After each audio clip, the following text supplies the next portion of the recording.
વિશ્વ પ્રસિદ્ધ ઐતિહાસિક મોઢેરા સૂર્ય મંદિરના પ્રાંગણમાં ઘુંઘરૂના નાદ નર્તનથી નયનરમ્ય નજારો સર્જાયો.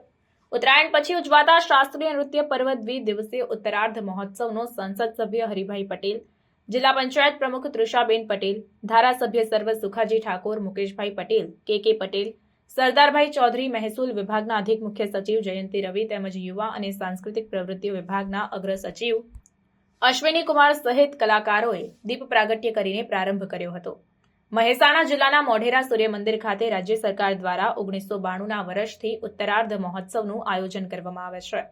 રમતગમત, યુવા અને સાંસ્કૃતિક પ્રવૃત્તિઓ વિભાગ ગાંધીનગર અને મહેસાણા જિલ્લા વહીવટીતંત્ર દ્વારા આ મહોત્સવનું આયોજન કરાયું છે. આ પ્રસંગે યુવા અને સાંસ્કૃતિક પ્રવૃત્તિઓ વિભાગના અગ્ર સચિવ અશ્વિની કુમારે જણાવ્યું કે મોઢેરા સૂર્ય મંદિર ખાતે દર વર્ષે ઉત્તરાર્ધ મહોત્સવનું આયોજન કરવામાં આવે છે. ઉત્તરાયણ પછી આવતા શનિ રવિમાં આ મહોત્સવ યોજવામાં આવે છે. રાજ્ય સરકાર દ્વારા શિલ્પ, સ્થાપત્ય, સંસ્કૃતિ અને કલાને જીવંત રાખવા દર વર્ષે મોઢેરા ખાતે ઉત્તરાર્ધ મહોત્સવ યોજાઈ રહ્યો છે.